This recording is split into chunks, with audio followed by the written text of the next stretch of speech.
দর্শন এমন একটা সাবজেক্ট যেটাতে প্রচুর স্কোর করা যায়। তো সেই সাবজেক্টের তোমরা বলতে পারো মহারথী। আমরা আজকে স্যারকে পেয়েছি। স্যার তোমাদেরকে বিশদে বোঝাবে, গুরুত্বপূর্ণ প্রশ্নগুলো বলবে।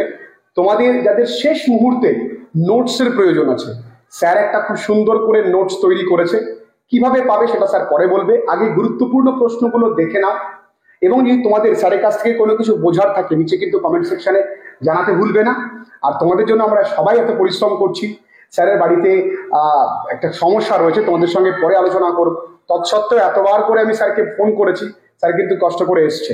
তোমরা কিন্তু ভিডিওটা স্প্রেড করবে আর সবাই মন দিয়ে ক্লাসেসটা করো। স্যার, আমি আসি মিঠুনের ফ্রেন্ডলি লার্নিং চ্যানেলে। ও চ্যানেলটা প্রচুর ছাত্রছাত্রী চ্যানেলটা দেখে খুব উপকৃত হয় পড়াশোনার ব্যাপারে, এবং আমি প্রত্যেকবারের নাই এবারেও এসছি। আমি একবার আসি, বছরে একবারই আসি সাজেশনটা দিতে, ফিলোসফি সাজেশনটা দিতে। তো তোমাদের আমি বলবো, ফিলোসফি 5টা প্রশ্ন আমি দিয়েছি, A B C D E।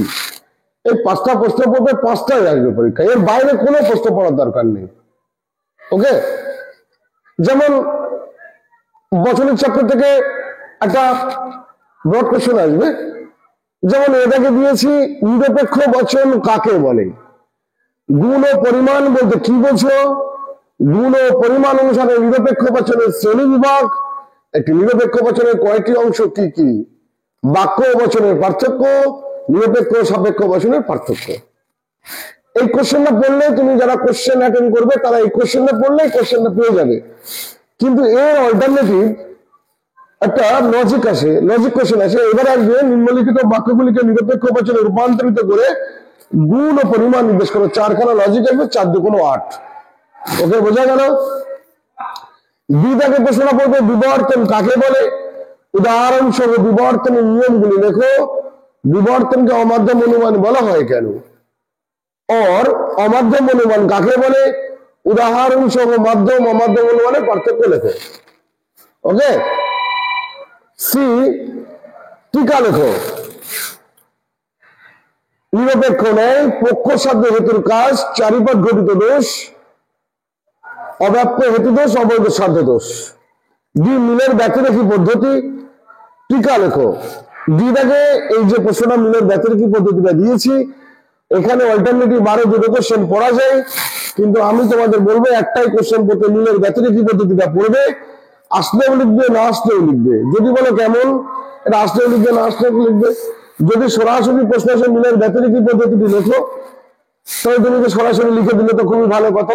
কিন্তু কোট আনকোট যদি একটা কোশ্চেন আসে, কোট আনকোটের যদি একটা কোশ্চেন আসে, মনে করো মিলের সহপরিবর্তন পদ্ধতি, মনে করো ব্যতিরেকী পদ্ধতি আসলো না, কিন্তু কোট আনকোট যে অরে যে কোশ্চেনটা থাকবে ওটাই মনে করবো মিলের ব্যতিরেকী পদ্ধতি। টিকা লেখো। কাকতালীয় দোষ, অবৈধ সামান্যীকরণ দোষ, অবান্তর ঘটনাকে কারণ মনে করা দোষ। মোস্ট কাকতালীয় আর অবৈধ সামান্যীকরণ দোষ, এটা পড়ে যাবে। ওকে, এই যে টোটাল যে আমি প্রশ্নটা 5টা প্রশ্ন দিলাম, এই 5টা প্রশ্নই তোমাদের পরীক্ষায় আসবে।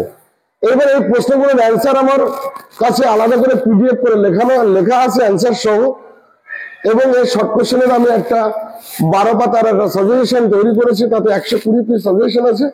সেটা যদি তোমরা নিতে চাও আমার সাথে কন্ট্যাক্ট করবে, এবং সামান্য কিছু অর্থের বিনিময়ে আমি তোমাদের এই পিডিএফটা দিয়ে দেবো। আমরা স্যারের কাছ থেকে সাজেশনটা পেয়ে গেলাম, তো স্যারকে ধন্যবাদ জানাই।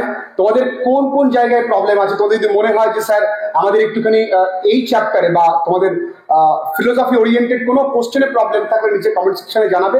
স্যার তোমাদেরকে কিন্তু কোঅপারেট করবে। আর আমরা একটা হোয়াটসঅ্যাপ গ্রুপ করে নেব, যেখানে স্যারের সঙ্গে তুমি সরাসরি কানেকশন করতে পারবে। আর পিডিএফটা কি করে পাবে সেটা তো স্যার বলেই দিলেন। খুব ভালো থেকো সব।